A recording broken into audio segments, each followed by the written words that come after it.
The Rosen Report, sports like never before. Brought to you by Gooch Live and Paramount Sports Management. Here's Rosie. Good afternoon on a beautiful Saturday. Nice and a little windy, but in Toronto, wherever you are, I don't know what it's like, but it's sunny. A little windy, but sunny. I love Saturdays now. You know, not in the studio today. I was in the Gooch patio, or I can't remember what we were calling it. Gooch will have to tell me when he comes up in a bit. But moved from there. It's a little windy and sunny, so I'm in the Gooch kitchen right now from the Gooch studios. Just we're doing a show from everywhere and anywhere. It doesn't matter, as long as we can come to you and provide you with some enjoyment and entertainment on a beautiful Saturday. I love Saturdays because it's Rosie's Roundtable on Saturdays. Today we got a great one. We got the one and only Francois, the Flying Frenchman. He's coming on with Tommy Grossman, one of our all-time favorites. The Gooch will be running the show and controlling what's going on, and obviously Jordan, the Fanshawe kid, will be at Fanshawe College pulling the strings and getting ready to call, I think it's last week in London. We'll talk to him at the end. I think he's making the trip from London to Toronto. But first, it's Rosie's Rant. And you know what, guys? I'm going to rant about something serious today. I know we've all been talking about it. Gooch talked about it today at lunch. Robbie Alomar. Robbie Alomar was one of my all-time favorites. I love this kid. I love the way he played baseball. But, you know, guys, it's 2021. Everybody's got a mother, okay? I've got a sister. I had a wife, I have a girlfriend, I have 2 daughters, I have a granddaughter. We have to, at some point, it's enough's enough. You know, any type of harm, any type of sexual injustice, any type of anything to do with sexual assault, it can't be tolerated whatsoever. So kudos to the Jays and to everybody in baseball for taking Robbie and saying, no, Robbie, I'm sorry, you're done. I really hope that the Hall of Fame takes him out. I don't know the other guy's opinion on this, and you know, I don't want to get into too heavy stuff today, but I know right now they said they're keeping his plaque up. You know, you don't get a second chance when you do something like, obviously, Robbie has done. So kudos to the Jays for taking him down from the circle of excellence, and we'll leave it at that. We absolutely cannot tolerate any type of sexual misconduct ever. That's my opinion, and that's it. Let's have some fun now. Okay, go the other way. Let's bring up the man, Kerry Goulet, the Gooch, just celebrating from his 62nd birthday a couple of days ago. Let's bring up, or yesterday, actually, it was yesterday, not a couple of days ago. Gooch, how do you feel? I just turned 61 last week. You're 62. You feel any different? Look at this. You look amazing. We had a little chat in the green room about got to get the chiclet. I could actually just put one of those when I had them knocked out, they joked around. They actually sent me a box of chiclets from Canada. The funny thing, you know what the funny thing is? I have no teeth up top. I have nothing up top whatsoever. My bone isn't strong enough for the implants yet. But you can't tell. You can't see I have no teeth. I have my mustache. I'm very fortunate my teeth aren't showing, just my bottoms. You're missing one tooth, and everybody can see it. It's just, there's Brady Legal with a smart comment. 123 years between the two of us. Is that a good thing or a bad thing? Hey, you know what, Paul? We got to get Brady on the next Rosie's Rant. Yeah, let's get him on the next Saturday. Brady, if you can do next Saturday's Roundtable, you're in. Yeah, but you know what's even better? Yeah. Or just because I shouldn't say better, we got 2 French guys. Tommy Grossman doesn't really sound French, but he likes those Montreal Canadian guys. And then the Flying Frenchman. Listen, I really wanted to really quickly, as you were talking about the 120, thanks. That's kind of funny about the 123. I was playing in a city in Germany, Greyfrath, Panthers there, the Power Panthers are what they're called. And we were down to 8 players. You had to have 8 skaters and 1 goaltender. And we were with injuries and all that sort of stuff. So we went to the game with 8 skaters and playing in Brown Lager, 5,000 people. Jens Kosten used to play there. He was the goaltender. And it was packed, like jam-packed. And Elmer Schmitz, we only had 2 legitimate defensemen. And so that left 6 forwards. So we played 5 forwards and 3 defensemen. Long story short, we get into some penalty issues, and the only time that Elmer Schmidt did not play out of the 60 minutes was 2 minutes that he got a penalty. So he played 58 minutes. But the reason I tell you that story, the starting line was myself. God, why is it? Willie Mullins. And I can't remember the third guy's name. Not Mark. No, he wasn't there. That line, I was 37. Muley was 40, and the other guy was 35. So if you do the math, it was like 160 years of experience on that first line. Did you win the game? Did you win or lose? We lost 3-2. That's not bad. No, it wasn't. Hey, let's show how bad they were. Sorry about digressing. That's all right. That's cool. That's a good story. Let's bring up Tommy and Frankie, Francois. Hey, boys. Hey, guys. Hey, happy birthday, Gucci. Hey, thanks, buddy. Hey, and it was Paul's just a couple of days ago, and my father-in-law's. Hey, Paul. Yeah. With your guests, being French, we should. Bonjour, comment allez-vous aujourd'hui? We should do this in French. François, qu'est-ce qui se passe avec les gars ici? J'ai pas idée, mais Gooch is trying to speak French all the time, and I don't know. It's kind of weird. Listen, I want to make a comment, Paul, just with the two guys. I know you're going to get into this. The one thing that we have to be careful on, and it's certainly the victims of these, what you just mentioned about Roberto Alomar. It's disgusting what we've heard, but in Canada, we have democracy. We do have to, and of course, you've heard of what's gone on in Vancouver. I think we do have to be careful. But with Robert Alomar, with the MLB coming out with such strong words and laying those suspensions and stripping, they got to be really. Well, they've investigated. Yes. This is one. I was listening to Roger Lajoie, and he had a Ken Rosenthal, who's an expert on ball, and he said 100% that Major League Baseball they've done everything they can over the last number of years. This is 100% legit. We haven't heard from Roberto though. He made a comment. He made a comment yesterday that he will be fighting this, but supposedly, from what I heard, that when this came out originally a long time ago, he tried to claim his innocence, and it was found that he was not innocent. So I don't know what you think, Tommy.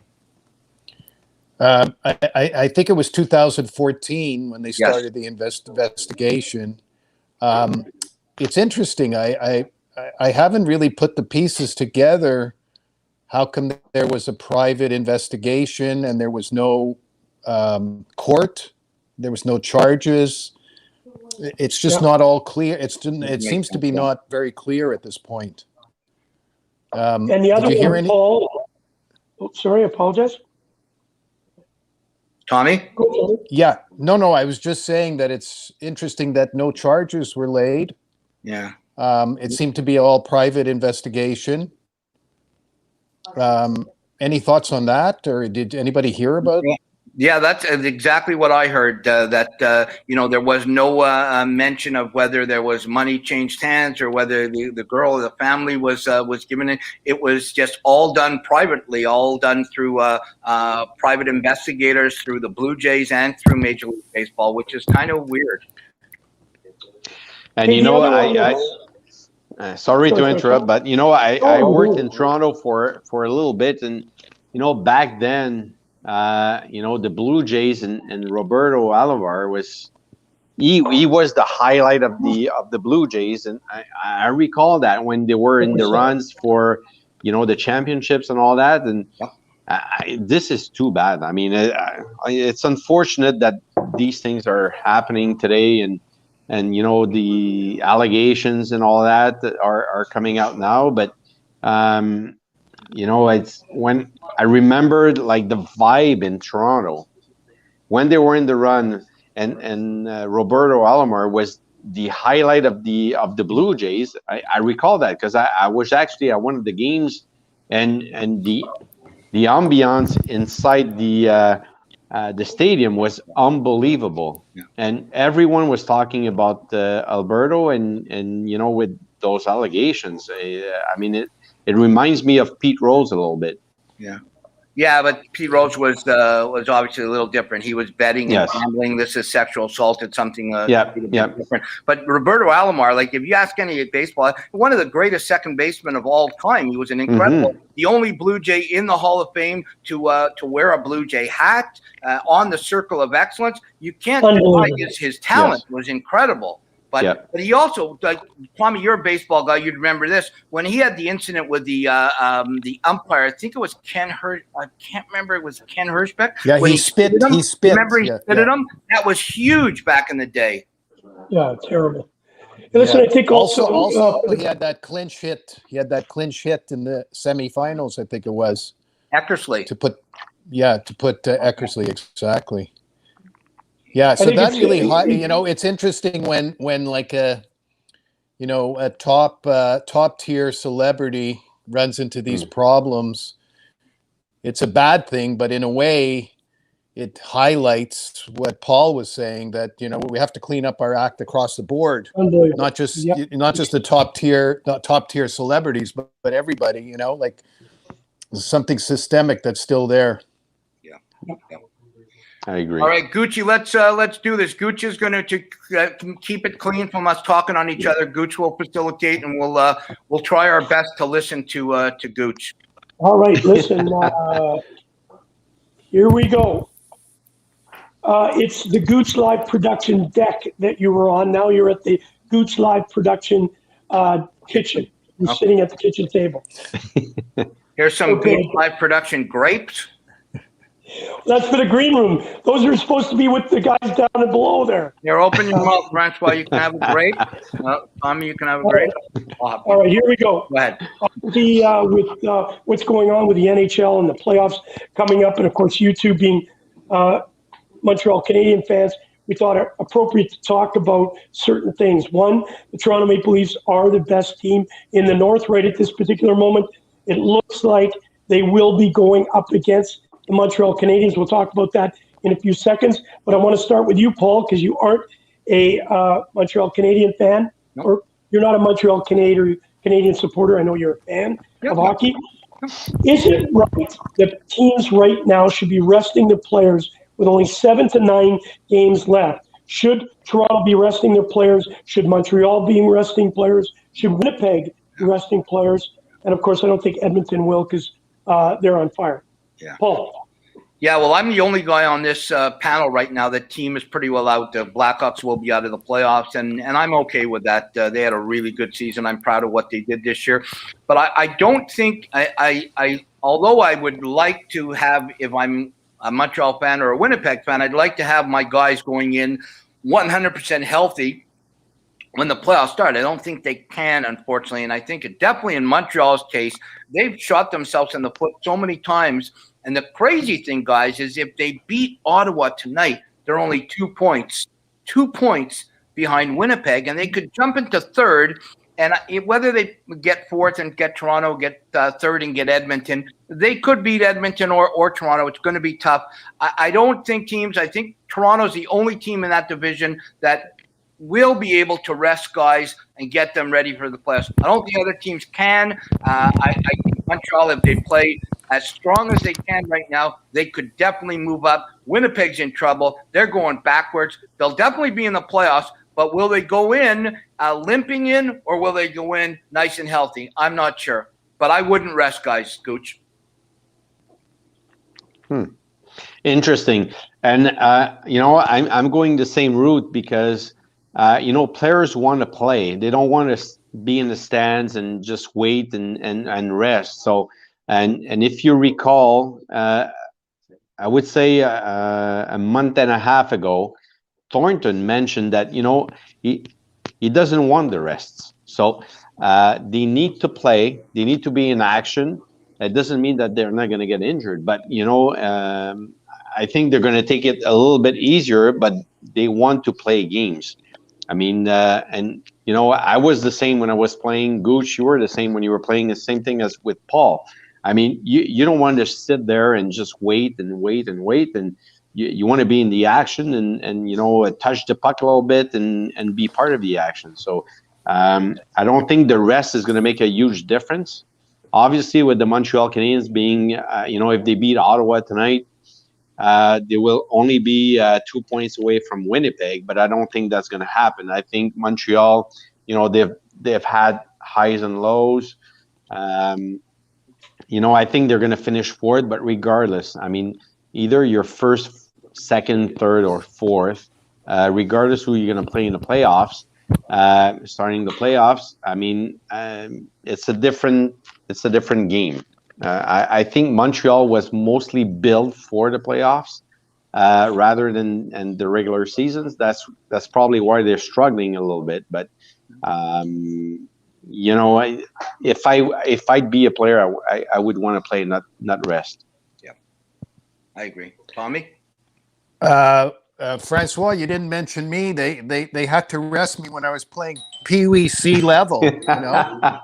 Sorry, I forgot. I mean, they had to rest me. What I was going to say was I don't want to jump forward in the show, but sorry, my doorbell's ringing. I don't want to jump forward in the show, but we are resting. The Canadiens are resting. We're resting Kovalev now. We're getting him ready. Kovalchuk, you mean? Kovalchuk, yeah, that's right. Kovalchuk. You have to get the door? What's that? You have to get the door? I was distracted. It was my son. It's the postman. It's the postman. Yeah. Hey, they work on Saturdays in Montreal, Paul, if you didn't know it. Yeah, I didn't know. Yeah, exactly. But about the resting, it's a good question about the resting with the Montreal Canadiens. Speaking from what's happening here, we don't have anybody left to rest. I mean, we've called up almost the entire Laval Rocket as on the taxi squad. Where we don't have bodies to rest. But what's interesting is Caden Primo is going to start the game tonight. Kulak is coming back in the lineup. They've recalled on the taxi squad Peeling and what's the other name? Tommy? What's the other guy? Yes, I don't remember. Up? Yeah, they called up two guys. I don't remember the second guy. He's been up once. Peeling before, is one of them. So yeah.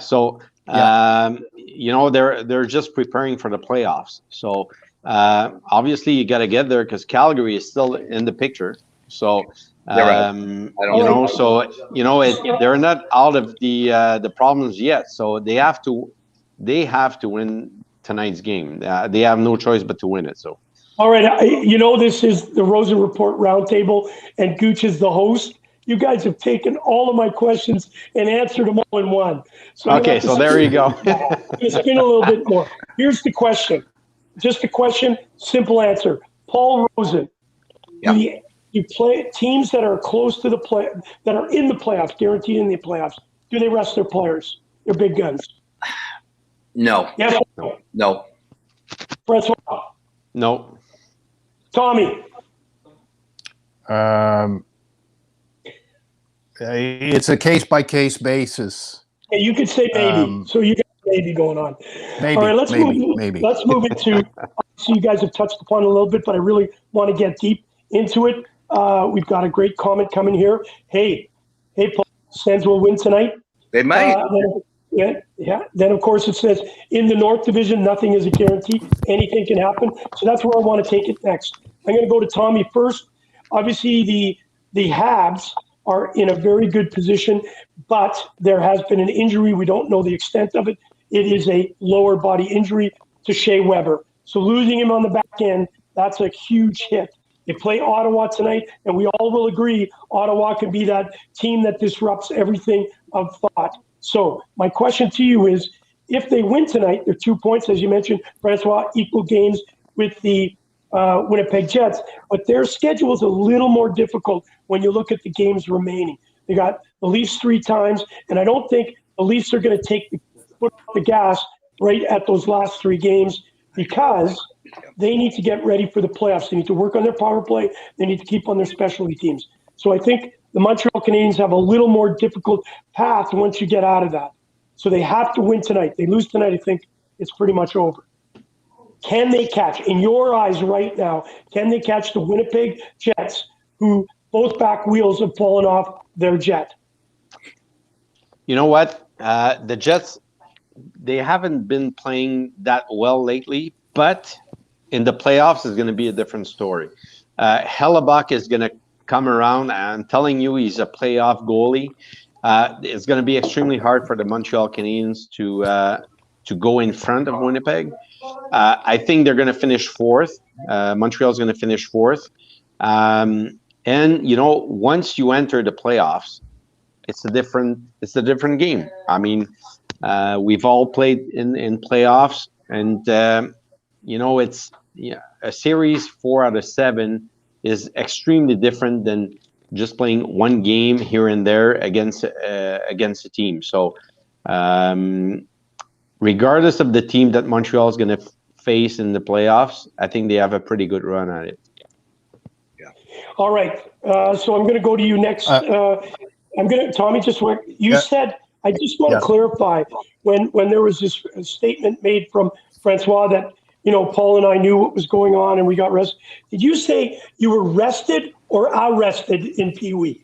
There's something wrong with my headset. He needed the rest. I was playing. That came a little later. All right. Yeah. Arrested development. That's the issue here. Good show. Yes. What answering that question, like sort of merging two questions, Francois brought up a couple of good points. Kerry, you're asking if we could catch the Jets, and Francois mentioned Calgary's not out of it, and I agree with him. The one thing about the Canadiens, not to make this show only about the Canadiens, but the key thing has been inconsistency. We've been inconsistent all year long, and now we're missing so many people. I think I calculated, I may be wrong, but if we play 500 hockey and Calgary wins most of their games, we lose because Calgary has many more wins. So if there's a tie, we're out of it. And we haven't been playing more than 500 hockey. So the short answer to your question is I don't think we'll catch the Jets. We'll be hard pressed to stay ahead of the Flames. That seems to be the best case scenario for the Canadiens right now. Yeah, hey, Paul. Obviously, this show's a little bit different. I love our two guests. They answer all the questions that I've asked, so I'm going to go with it. And I still, guys, I'm not letting you off the hook. I'm coming back with something on this one. Paul, So Tommy, I'll just give you a little bit on the Canadiens and the Flames. You're not giving your Habs too much credit here. So they both have played 49 games. They both have 22 wins. So yes, the first thing is wins. So the Flames do not have more wins than them. It's 22-22, 49-49. They both have 7 games left, and the Habs have a 6-point lead. Calgary is not going to catch Montreal. There is no way. Calgary catches Montreal, all dance naked down Yonge Street. It's not going to happen. You heard it. Oh, my God. I want to see that. 6? No, you don't want to see that. I'd love to see that. You don't want. You do not want to see that. But hey, listen. Although Francois, you'd be proud of me. I've been vegan now for 6 days, and I'm getting in the best shape of my life. Calgary will not catch Montreal. They're 6 points back with 7 games left. That's going to be impossible. Montreal can catch Winnipeg. I don't think they will. I'm going to stick with what I said a while ago. It's going to be Toronto, Montreal, 1-4. Toronto will win. It's going to be Edmonton, Winnipeg, 2-3. Winnipeg will win from 3 in. And then Winnipeg, Toronto in the final of the North Division. That's my opinion. Calgary will not catch Montreal. Kerry, do you have a live mobile camera as well that we could cover Paul dancing naked, like on the show? Trust me.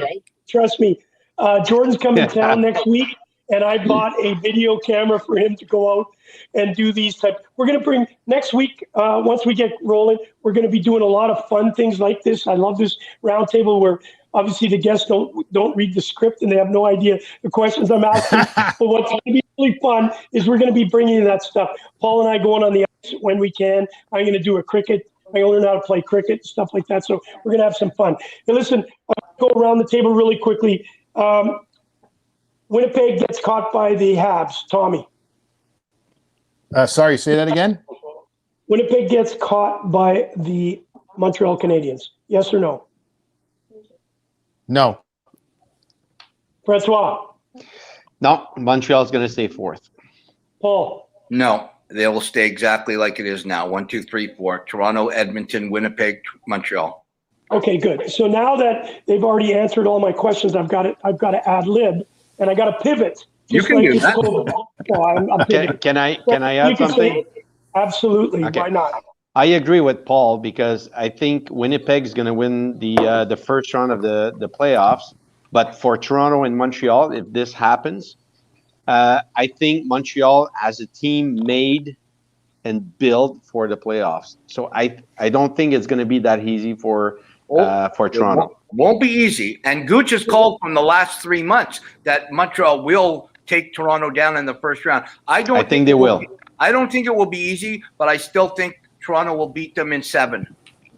I've either got to fire my executive producer or my assistant producer, because my next question was going to be, when Toronto and Montreal hook up in the playoffs, and it hasn't happened since 1979. Pat Burns was coaching Toronto, if I recall. Yep. Yes. And Tommy, you'll remember this more than these youngsters. Wow, she's right behind me. In 1967, if anybody remembers this, and Paul, Ronnie Ellis has told us this story. When the Toronto Maple Leafs went up against the Montreal Canadiens in the final, nobody gave Toronto a chance. And the powers to be, because it was Expo 67, they had already planned a spot to put the trophy in a area for Expo 67. And unfortunately, it never got there because the Toronto Maple Leafs had upset them. So here's my question to you guys. Since it hasn't happened until 1979, and you guys are all mind readers because you got all my questions involved, I want to ask you first, Francois, because you got the biggest mouth. If Toronto and Montreal end up, you've already put it on record that you believe that Montreal will. Tell us why you think the Montreal Canadiens can beat a very good a very good Toronto Maple Leaf team. You know, I agree. Toronto has an extremely good team and well-balanced team, but I think the depth of the Montreal Canadiens is going to make the difference. Carey Price is going to come back, and he can steal a game just by himself. So, and you'll see Weber. Yes, Weber is injured right now. Gallagher is injured, but they're all going to come back. Gallagher is the heart and soul of that team.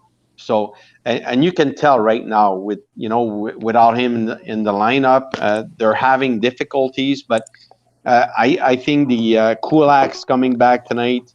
And Ducharme is trying a lot of things right now with the pairing of the lines and all that. So, but I think long run, a 4 out of 7, I think Montreal is going to beat Toronto, and the reason is they're going to be more physical, and they are built for the playoffs, not the regular season.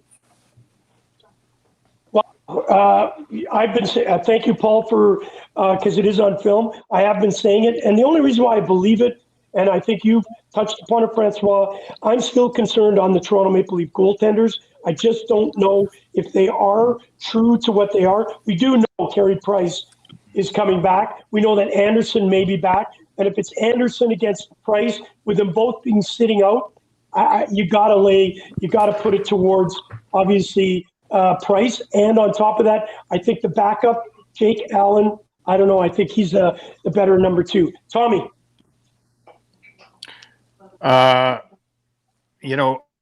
Yes, I'm a longtime Canadiens fan. I'm not as optimistic as Francois. The Leafs are loaded with talent. If Matthews and Marner stay healthy, coupled with the fact that the Canadiens, as I said before, are unhealthy. I don't know. Gallagher should be back, but I don't know what's going on with Weber. I think that unfortunately I have to say that the Leafs are going to win the series handily. There's no way that the Canadiens are going to take the Leafs in the playoffs. I can't see it. This is so sad. Oh yeah, Paul, hey, Jordan, you better make the disclaimer up there. File grievances directly to Tommy because we don't want that hate mail. Paul, obviously from Montreal. Paul, you and I have talked about this at length. We talked about the goaltending situation. In your mind, if all things are equal, let's say everybody's back. We do think that the Toronto Maple Leafs have had grit, obviously, with Foligno. The other guy that is kind of the joker in hand could be that Riley Nash. Yeah, you know what? I think picking up Riley Nash, we've talked about. So he can't play till game 1 of the playoffs. If he can come back the way he played in Boston, this kid could be a dark horse. The one thing I agree with Francois on, especially, is if it comes down to equal, Kerry Price, would I a healthy Kerry Price, a healthy Frederik Andersen, or even a healthy Jack Campbell? I kick Kerry Price any day of the week, 5 times on Sunday. Kerry Price is still Kerry Price.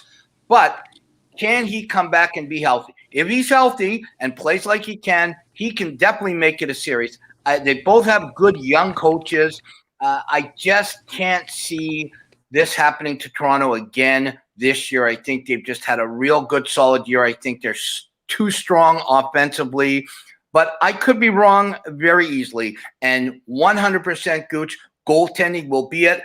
I'm still not convinced with Toronto's goaltending, and they could fall apart very easily. Listen, Tommy jumped off the show because we embarrassed him, because we all think that Montreal can beat him. There he's back. Thank you for joining us. Hey, what happened? What happened? What time is that? 4:00+. Great answer, Paul. I agree with you 100%. Francois pressed the button to knock you off, Tommy, because he was upset about that. I think so. I think tonight is the pivotal game for the Ottawa Senators. And the reason I say that is they've got a chance to do what they always wanted to do, is put Montreal in a very, very tough position. I think those young guns are going to come out and play one of their best games. I think without Weber, the Montreal Canadiens have to be prepared, and Ducharme better pick it up. Whatever happened to Pro League? Why has he never been brought off the taxi squad? Anybody know that? He was actually. He played the other night. Yeah, he played the other night. Well, that's why I'm asking, because I didn't see him. Yeah, exactly. That's why he's on the taxi squad. So more often. Paul and I both thought, Paul, you can say that, we thought that was a good signing. We thought he could be there for the playoffs, just like we're talking Riley Nash, obviously a little bit different, but we thought he could be that spark plug. And Paul, he just hasn't been used at all. And when he was the other night, I didn't even notice him. Yeah. You know what? I'm still a huge fan of that Andersen that they picked up from Columbus. His grit and the way he plays, he could be a big difference in the playoffs. He's kind of like, I put Foligno. I know you've called him every name under the sun, but Nick Foligno. I like Foligno and Andersen are very similar type of guys for each team. I think they'll both be huge parts of any success that the teams have. Do either one of the three of you know Kovalchuk? We talked about him. The KHL is over. He has been in the NHL off and on. Can he come back for the playoffs with a team? And do Montreal have any ties to him? You know what? Why bring someone at the end of the season like that? You know, when it's going well or when they're starting to build something. And if you looked at when Montreal acquired Stahl, it started going not so well for Montreal. Right. So, when you bring in someone, you have to make sure that he's going to bring the attitude, that he's going to make a difference and all that. And at this stage of the season, I don't see why bring someone. I mean, you went through all the season with those guys. I mean, go all the way with those guys. I mean, don't bring someone else. And, that might do a difference, but that might not do a difference. Well, he's 38 years old, don't forget, and it's a mutual agreement. They terminated his contract after winning, of course, the KHL. Over there, he had 5 goals, 12 assists in 16 games. There he is. Yeah. But I would, guys, correct me if I'm wrong. And thanks, Paul. This was my last kind of question with Kovalchuk. Guys, would he help? Number one. But more importantly, can he come back this year? Like, he wouldn't be I think this would be something for next year. I don't think he could enter a contract with any of the teams. And if he can, I don't think they can go into the playoffs. Yeah. Even if he comes back next season, I mean, he's going to make more money in the KHL anyway. So why would he come back here? So he's coming back. I mean, he's are you sure? He says well, right he here. He said so. It does. Well, remember Markov when he wanted to come back? Yeah. And you know, he had Alan Walsh. Well, you know, it was the agent, and he says, yeah, he's gonna come back. He's gonna sign. Did he sign? No, he didn't. So no, I think think that's a little bit different. It's a little bit different. He's come back. Kovalchuk has stated that he wants to come back and win a Stanley Cup after winning the KHL trophy. So that's I know he wants to come back. Tommy, do you think he can even come back? Who would? If he is going to come back, who would even touch him? Yeah, I know. I think didn't we sign his rights off to Washington? That's like if he would come back, wouldn't Washington have first dibs on him? I think yes. I think Washington would have first dibs on him. But putting that aside, not that I want to split alliance with Francois because we're both from Montreal, but I just bringing up a counterpoint to what Francois brought up. I understand the point that he's saying, but there's the other way to look at it as well. Just being diplomatic here. All kinds of players coming in. Yes, Stahl came in and didn't work so well. All these other players that we mentioned came in and it worked really well. So, you know, we're constantly changing our lineup and we're constantly changing the chemistry. We're constantly, Deschamps is trying to find, you know, we don't have a base. We don't have a first line. Let's put it that way. We don't have stars. We don't have franchise players.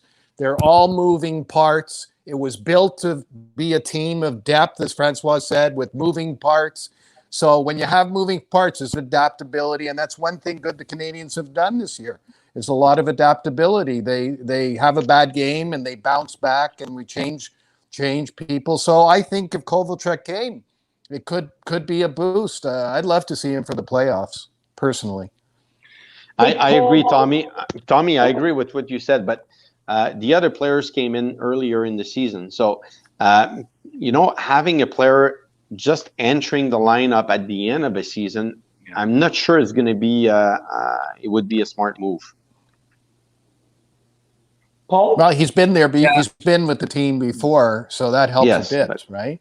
I agree with both of you, but I love Kovalchuk. I always have, going way back to his days with the Atlanta Thrashers. There's just something about him. I just think even if you get a guy who's, I know my brother is his best before date is gone, and yeah, he's older, but you know, just finding a guy, even if you play him on. Do you remember there was an old guy? It was a long time ago, Jean-Francois Sauvé.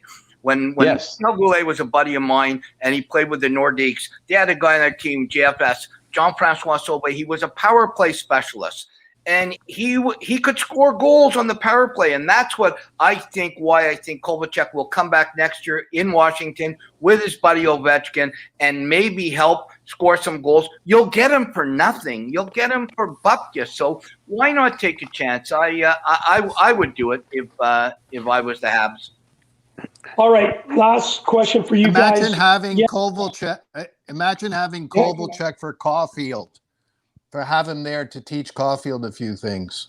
I agree. All right, guys, listen, I did want to say, I think we're being a little harsh on Stahl's, I think Stahl's going to rise to the occasion. I know he hasn't fit completely into that, but he is a wily veteran. I think he's going to help. Once in the playoffs, I think he's going to bring a lot more than he's showed so far. And he's a good Thunder Bay boy. Yeah, Gooch, that's the two Montreal boys, Tommy and Francois, who said that about. I love Stahl, and I think Stahl and Perry and guys like that, you can never have enough veteran presence. even if it's just in the dressing room, guys, for those young guys on that team, and to help the coach. You got a young rookie NHL coach who's got a lot. People love this guy. I know from my ties with Hockey Canada, everybody at Hockey Canada loves this guy. Why not? Yep. All right, wrapping it up. Here it is. Kovalchuk in the NHL next year, not this. Yep, you can comment. Yeah, I just wanted to ask you a question, Kerry, just a quickie. Since you're partners with Primo, what do you think of Caden playing tonight? Absolutely. Our picture's coming up right now. We were gonna. There he is, young man. The other night when they played against Calgary, he was nervous. You could see it. The team did not play well in front of him. It's a little bit difficult when you have, a young goalie like this. You guys, I don't know if you've seen him play live. I watched. Actually, Paul, I was in Australia when he had his first game and he won it, right? I think you and I were talking about it while I was I think it was in New Zealand, if I'm not mistaken. Either Auckland Airport or something like that. This kid's got talent. You've seen what he's done in the AHL. They're really high on him. But I just think that the team's got to play better in front of him. He can't do it on his own yet.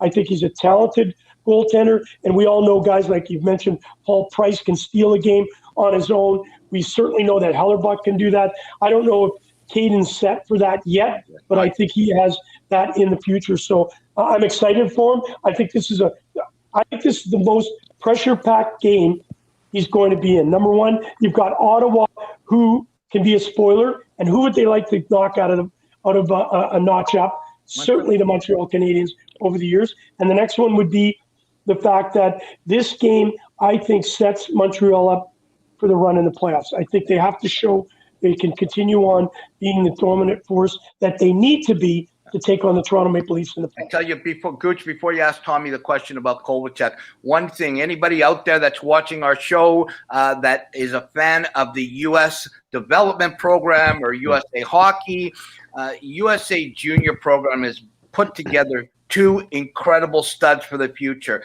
Caden Primo will be the future for the Montreal Canadiens, and Spencer Knight will be the future of the Florida Panthers. Both these young men were dominant goalies with the World Juniors program with the USA, and Montreal and Florida have two beauties in the future. Completely agree. Jordan's mentioning Demko also. Is he American? Off-field. Yeah, Demko is American. Is Demko American? If he is, their goaltending looks great. You got obviously oh my God, Winnipeg. Hellerbuck is going to be Winnipeg, USA's number one goalie in Beijing. Do you agree? Yeah, absolutely, Sam. I agree. He's from San Diego. Okay, Demko. So there. Well, is this not, and Francois, real quick, because your ties with is Hockey Canada? We had the best goalies in the world in Canada for 1 billion years. What's going on with goaltending in Canada? And now the U.S., we just named 4 or 5 USA goalies. Why is the tables turned? I agree with you. We used to. The difference is development. The USA national program now is developing players as well as goalies or players. And in Canada, we took for granted that we were good with goalies and we were good with players because it's our national sport and all that. But we're not developing players. We're showing them systems. But if they don't learn to adjust to the puck, it's not going to help in the long run. So, the USA are doing an extremely good job in developing their playing their players from little kids all the way up to the national program. So something that we're not doing here in Canada right now. So, and that's the difference. That's why we're seeing more goalies outside of Canada. We're seeing a lot more players coming out from Europe, Asia. We're starting to come up from Asia. And the USA program, national program. So the development is making a huge difference. And, if you're looking at the Finns right now that, took a lot of time developing their players and now being a pretty good hockey development program, and they're winning games right now against Canada. So And I think we took everything for granted, and that's where we're at now.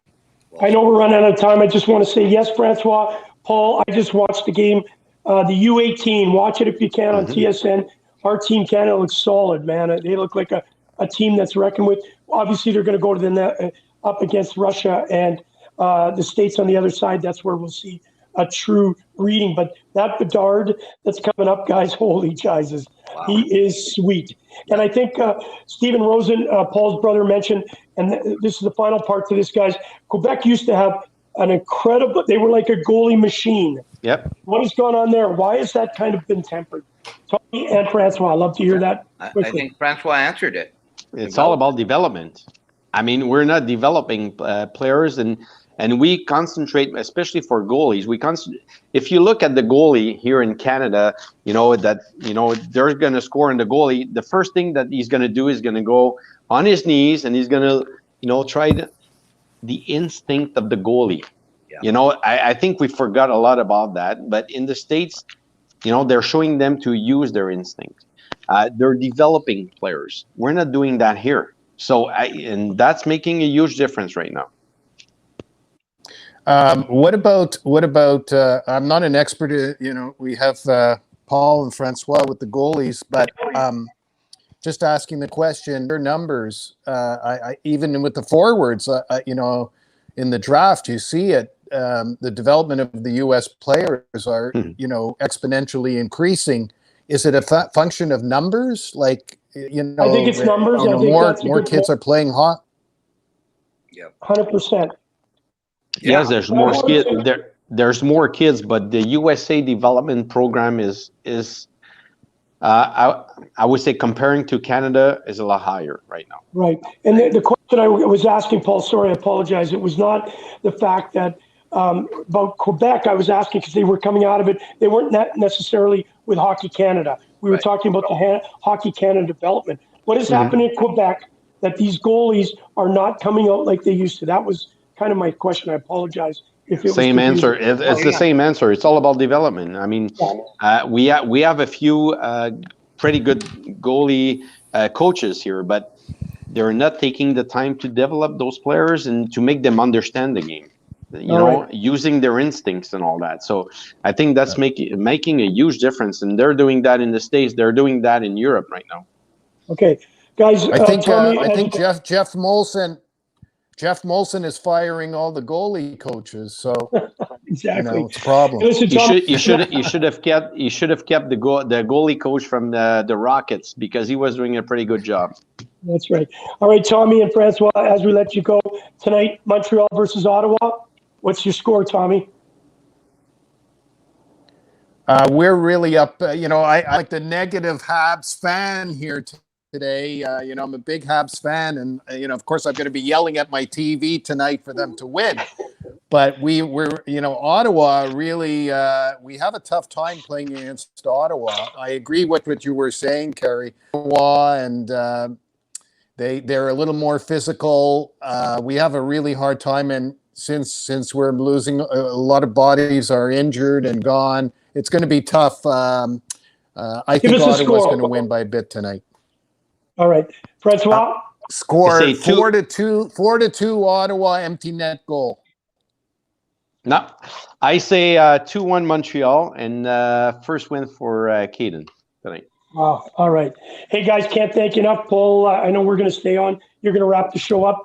Thank you for taking time out with us. Obviously, we focused on La Belle Province, the Flying Frenchman, and Tommy Grossman. Thank you for being a part of it. Thanks a lot, guys. Wow, that was kind of cool, getting a perspective on Montreal Canadiens. Your thoughts, bud? Yeah. No, absolutely, 100%. I love, Tommy's got the passion, but Francois backs it up with, his years of knowledge through the system and knowing the way the Canadian minor hockey works and knowing the way the U.S. development program works now. A lot of things he said were bang on. I think Montreal, it's a huge, you couldn't have said it any better, Gooch.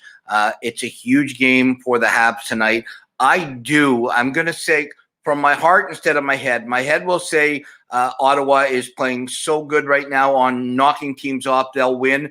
But my heart's going to go with a 3-2 Montreal huge win. Caden Primo stands on his head. I had the same score written down here, 3-2 Montreal. Paul, you did a great job. Love the Rosen Report. Thank you for letting me be a part of it and host it. Look forward to next week, bud. Absolutely. Looking for. I love every Saturday. Every Saturday we have a ton of fun. Gooch, thanks a lot. I appreciate it. Another fun show with Tommy Grossman and Francois the Flying Frenchman. Look forward to this week. We're going to have some great shows with Gooch Live, which Gooch and Friends, lunch with Gooch and Friends, with the Rosen Report. Stay tuned. A lot of great things happening on Gooch Live Productions. Stick around. Have a good weekend. Stay safe. Stay strong. And remember, let's respect the women in the world, women in our lives and the women in the world. Stay strong, stay safe, and God bless. You've been listening to the Rosen Report, sports like never before, with your host, Rosie. Brought to you by Gooch Live and Paramount Sports Management.